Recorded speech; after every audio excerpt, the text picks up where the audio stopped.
Hello. Hi. There we go. Yeah, hi. Hi. My question is, how far have you reached in terms of research for finding a solution for PKD? I'm sure there's lots of research going on. So I want to know where are we, in what stage are we to finding a solution for dealing with the cyst or stopping the progression of the cyst? Yeah, great question. So at the moment, we've got one licensed therapy for what's called modifying the disease or slowing the progression of kidney function failure. And that's called tolvaptan. Are you aware of that therapy? Yes, yes. Niti? You are? Yes, yes. So that was licensed about 5 years ago now and is available to patients who are in earlier stage of PKD with fast progressing PKD, and that's defined in certain particular ways. It's also shown some benefit at later stages of PKD, stage 4, but it's not licensed in the UK for stage 4. There is another drug that's about to go into clinical trial, which is a very similar drug to tolvaptan. And it's currently being trialed in the States, and we're expecting it to be available in a global clinical trial. And usually the UK is involved in global trials, and that might happen within the next couple of years. So it's a very similar drug. It acts on the same pathway in the cells as tolvaptan. There is another drug that's currently on clinical trial, global clinical trial, and I think there's one hospital in the UK, Sheffield, that has been recruiting patients to that. It's a drug called venglustat, and that's an interesting, that works on a different pathway. And the goal of that drug, as with the tolvaptan and the other drug, is to reduce the rate that the kidneys grow. And that's why, if any of you have been tested to see if you're eligible for tolvaptan, your doctors will have probably spoken to you about what's called total kidney volume, because that's been shown to be correlated or associated with kidney function decline. And I suppose there's a bit of common sense there that if you're somebody with extremely large kidneys and extremely large cysts, then you're more likely to be a faster progressing PKD patient. So that's been generally the focus of all the drugs that are being trialed on humans. It's been looking at how to slow down this rate of kidney function decline by focusing on reducing the size of the kidneys. Doesn't work in everybody. Some people have very atypical kidneys with PKD, and i.e. they might have one kidney that's incredibly cystic or has a huge, large cyst. But generally speaking, for the majority, that the drug is demonstrating some effect, or the drugs are demonstrating some effect. There are lots of studies going on looking at different pathways in the cell. You might remember from Albert Power's talk this morning that he mentioned something called the cilium, or the cilia. There was that little protruding antenna sticking out of the cell, which is actually an ancient organelle, which appears in many cells in the human body. And that's being studied quite extensively around the world. And in the UK, in Newcastle, those of you who were on our last webinar will have heard Dr. Shalabh Srivastava and Professor John Sayer describing the work they're doing on seeing if they can restore the cilia that's not functioning as well as it should be in polycystic kidney disease cells to a normal functioning cilia.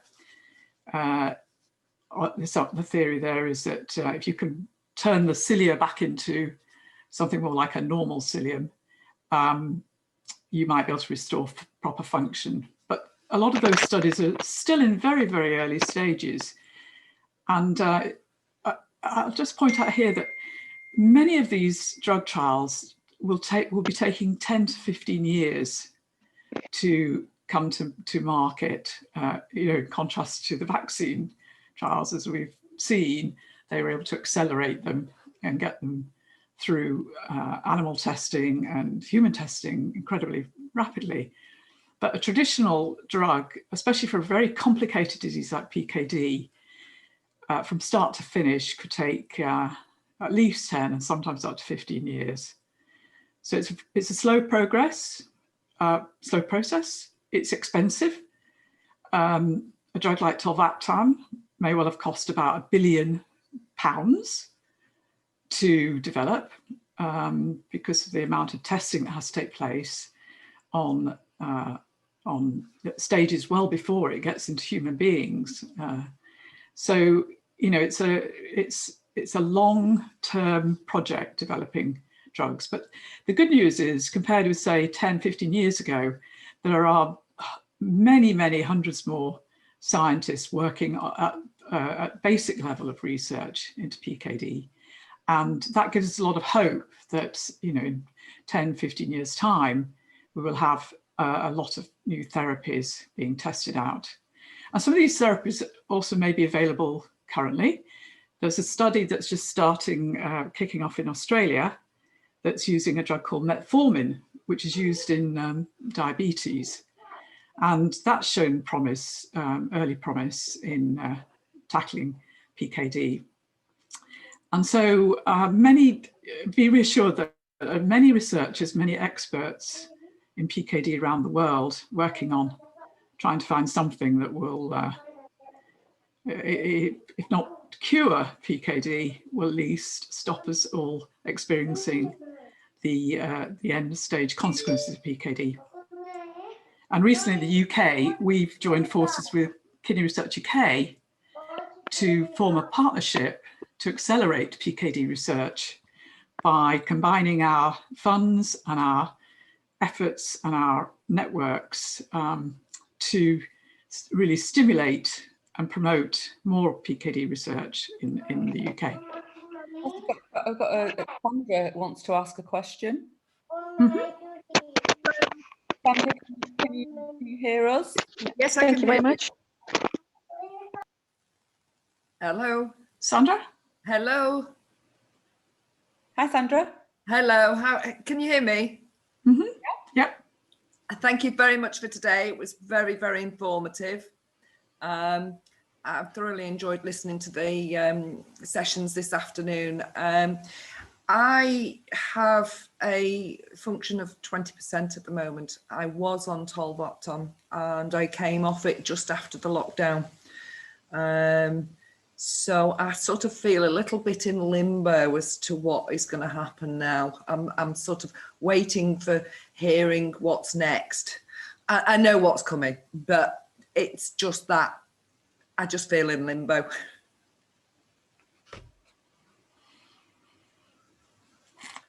Do you want me to say something there? Yes, actually, Paul, would you?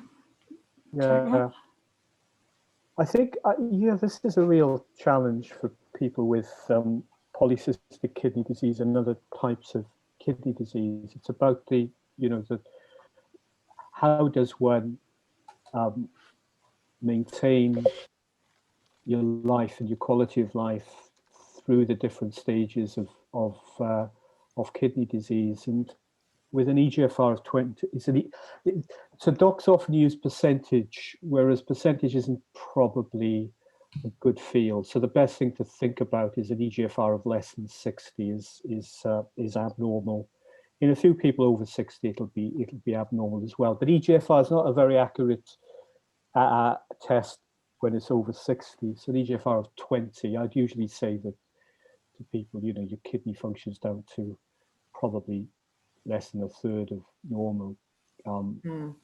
So there's often tension there. So so the level at which people start renal replacement therapy in the UK, as a rule, is around it's about 9 mil per minute, 8 to 9 mil per minute, and for many kidney diseases, actually, the rate of progression from 20 down to that level is slow.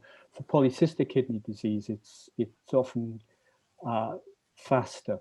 You know, the 20 down to 10 may happen over 2, 3, 4 years.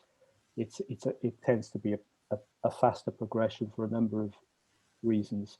I guess the way to think it through is to say, right, okay, what actually are my options downstream from here in terms of renal replacement therapy? And if transplantation is an option, then it's certainly a good time to really work through the tests for a kidney transplant, firstly. And then secondly, to also think about the options around dialysis treatment. And for any individual patient, there'll always be complexities. We're all unique as individuals, aren't we? So that, you know, there'll be different people who have kidneys of different size. They'll have, may or may not have different other medical problems, etc.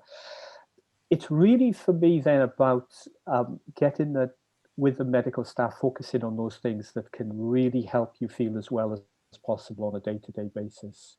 I always think see my job as putting people in the best place I possibly can for them to deal with whatever their medical problem is in this particular period of time, particularly between the consultations. And so there are things to think about in terms of, you know, asking your doctors, what's my blood count? Am I developing any anemia or so? Most people with polycystic kidney disease don't, but some do, a few people can do. And then what about those other things that are really important for my overall health in the longer term? You know, what is my blood pressure target? Am I on the right protection? Have I spoken to my doctors about a statin tablet if I'm not on one? Am I thinking about those other things that protect my health? And then it's about, I think, just saying, okay, well, I've got it planned. If you've got you know, we all need a degree of certainty. And for me, if you get into a period where your kidney function is declining, it's having as much certainty as possible in that period.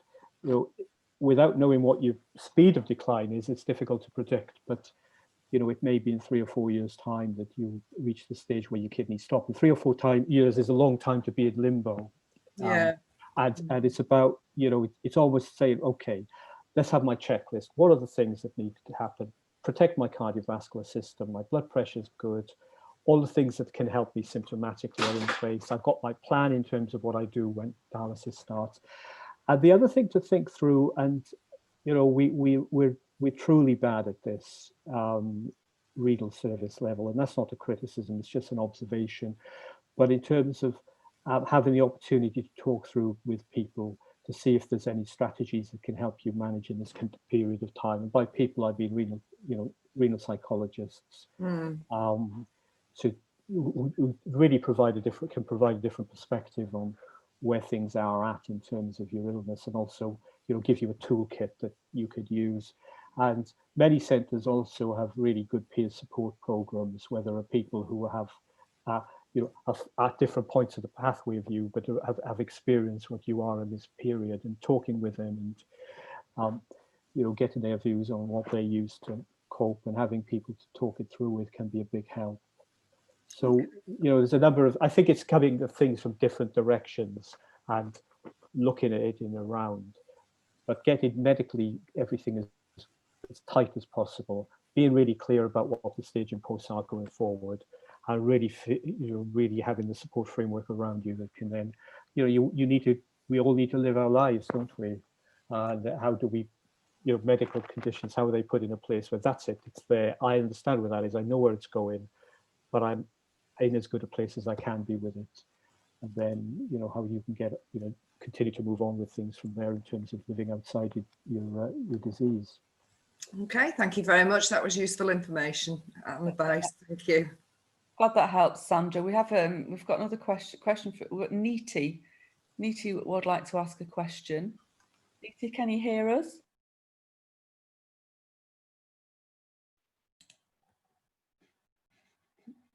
Mm.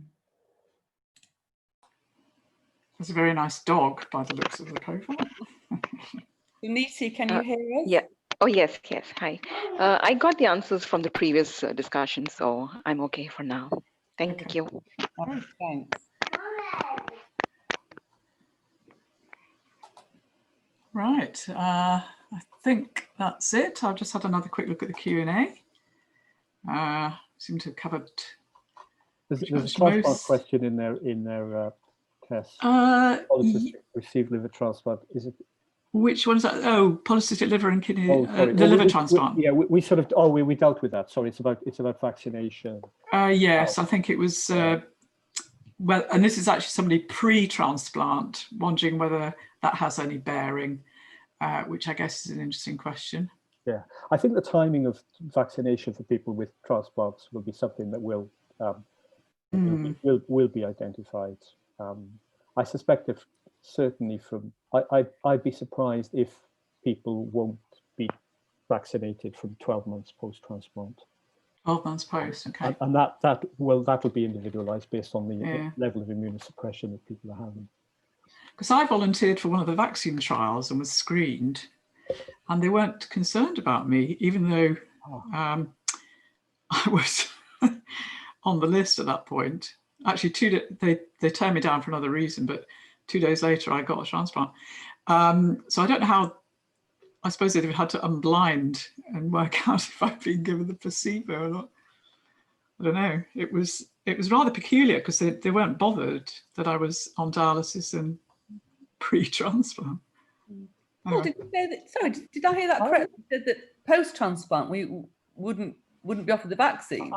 No, you would be offered the vaccine, but I think it's an open question of the timing. Yeah, timing after. Yeah. Because, I see. Because you won't. There'll be a really blunted immune response to the vaccine. So that's the sort of work that'll need to be done. So what does that mean? What does a blunted? Oh, sorry. I'm using medical things. Yeah. It means because the immunosuppression that people are taking early after the transplant is relatively high.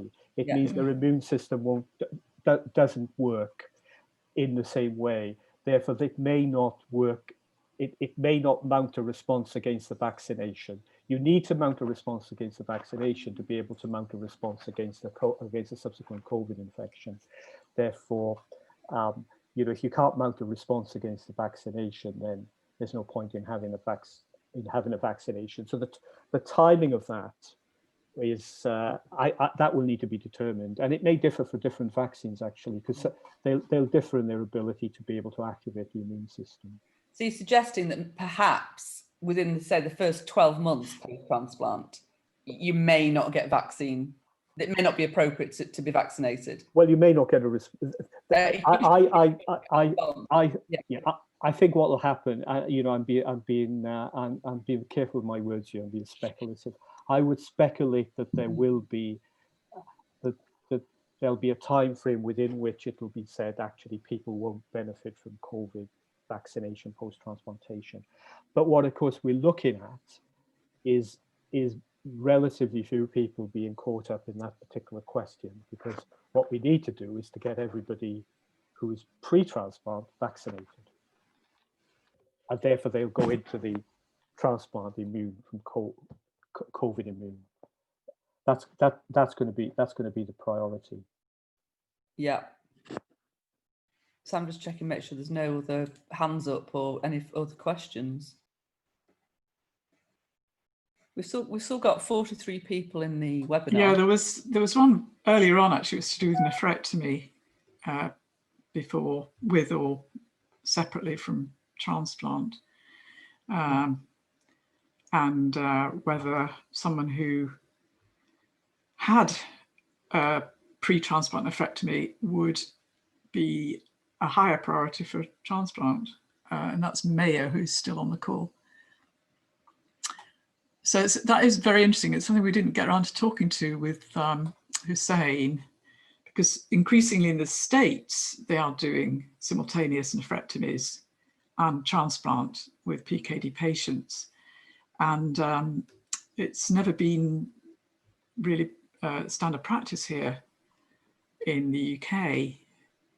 I don't know whether you've heard anything about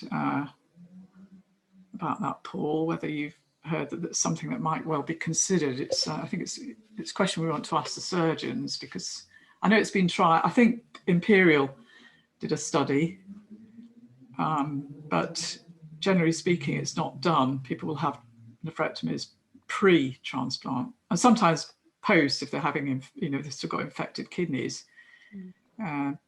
But I guess in future we'll see some simultaneous transplants with nephrectomy done.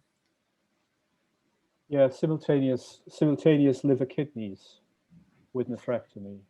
No, these would be simultaneous nephrectomy, one or both, at the same time as a kidney transplant. It's a very big operation. It is a big operation, It's a huge operation. Yeah. So transplant, a nephrectomy for polycystic kidney disease is a bigger operation than a kidney transplant. Yeah. So you wouldn't do them together. So a nephrectomy, for anybody that's not sure, is a removal. Removal of one or both kidneys. Except that they are increasingly being done in the States. So at the same time. Yeah. Well, particularly at the Mayo, of course, who are leaders in transplant. I'd watch the results of that, because you can do. They'll be doing laparoscopic. Yes, they are. They are in the UK. Yeah. But if you took a panel of transplant docs and put them together in the UK, I suspect you'll get a consensus that still we should wait. Yeah, we should too early. Yeah. Wait for the evidence, I think. Okay. I know it comes up on our large Facebook groups, because many of those individuals are also on the international groups, and they hear about what's going on around the world. So yeah, quite a lot of variation. For instance, a lot of resectioning of liver takes place in the States, and a little bit in France, but hardly ever here, except oddly privately. So again, it's interesting, the variation even in the Western developed world. there are a couple of questions come through actually. Shall I? Yeah. So any estimate for the artificial kidney? No. I mean, that's just, the kidney's a complex, very complex organ. If you think of the anatomy of the kidney and the drainage of the kidney, actually creating an artificial, a truly sustainable artificial kidney is a major challenge. There may be a wearable device that will provide some additional function for somebody who's got advanced kidney disease, but I think it's, I find it unlikely for us to see anything that would come into clinical practice for that in the next 10 years or so. And there's a question about beyond Tolvat started to try innovative and from cats and proven ways to combat my PKD. I think you've got to be really careful with. There's a fundamental, there is a fundamental difference between polycystic kidney disease and other causes of progressive kidney disease. Remember, the commonest cause of kidney disease ending up in kidney failure requiring dialysis worldwide is diabetes.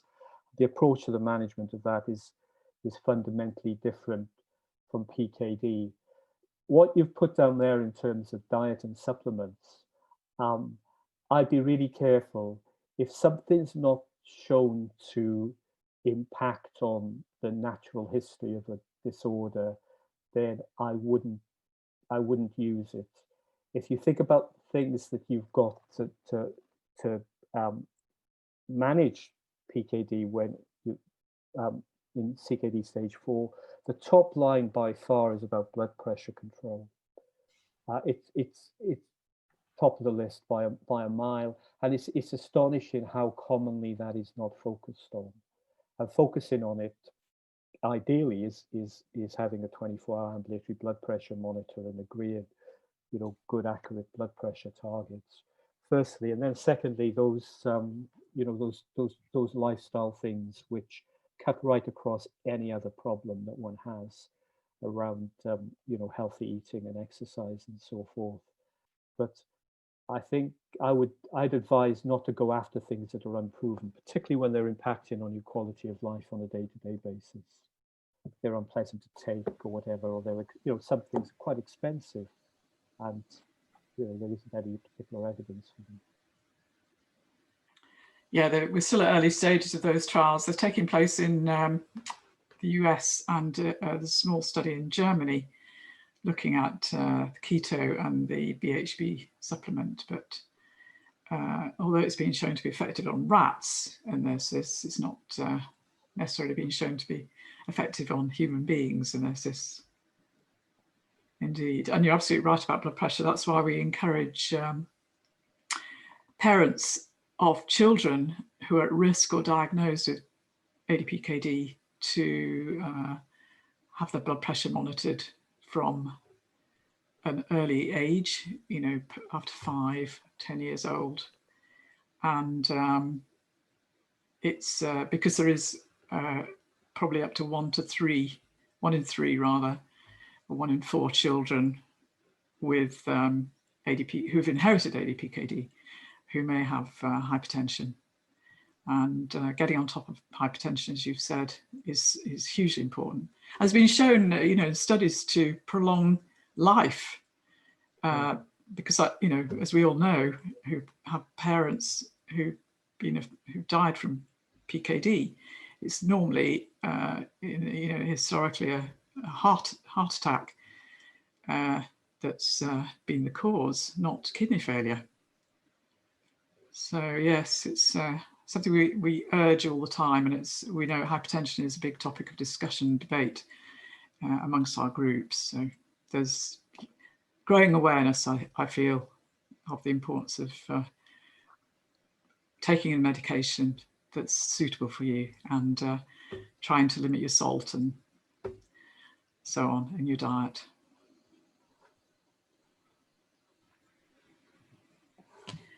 Great. I think looks like we've exhausted all those. Yeah. Just some overlapping vaccine questions that have already been covered. And wonderful. Our longest Zoom day ever.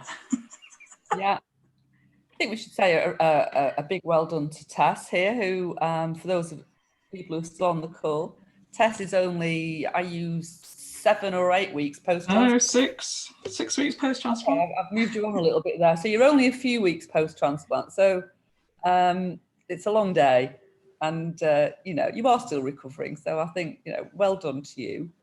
And, great. Thank you. Yes, at last. Yay. Happens to us all eventually. We've got a certain kind of mutation. Anyway, I haven't missed much in the last few weeks because nobody's able to go anywhere anyway. So, been great timing for me. it has, I guess. Right. No, Fantastic. Well, thanks everybody, and thanks to the team, Jane, for pulling it all together and keeping us on the straight and narrow, and Susan and Madeline, and thank you, Paul, for staying beyond the call of duty and updating us all. That's absolutely invaluable information. No, it's a pleasure. Thanks for inviting me. And when does the renal community call commence again? We're running it monthly, so the next one's on Friday. Okay, right. Okay, it's the same Zoom link, isn't it? Yeah. Great, fantastic. I think it's the same. Sorry, can I just jump in? We've just had somebody just chucked a question at the end there. They've snuck it in just as we're about to go off, and they are apologising. Sorry for the late question. Post-transplant, does BP go down? It varies. Mine has stabilised. I'm no longer on BP med. Yeah, and it might go up. So my sister's post-transplant, she's off BP meds. I am still on them, but I'm very stable. So I guess Paul, you're going to say it varies, aren't you? But anyway, would you like to give an answer to that? No, it does vary. It does vary. I mean, generally speaking, what one does, oops, my screen. What one does post transplantation. Have you not paid the bill? Yeah, that's right. Yeah. Again, what usually, you basically people come off their meds for the transplant itself, and then the transplant team manage things after the transplant. And usually things get some will get reintroduced, but not all. It varies actually substantially between people. Yeah, mine was very low after years of being on an ARB, so I think that's helped me generally. But yeah, as you say, it does vary. Great. That is it. I think we can officially close the webinar. Yeah. So thank you very much, and see you all soon. Bye, everybody. Thank you, everybody. Bye. Take care, stay safe.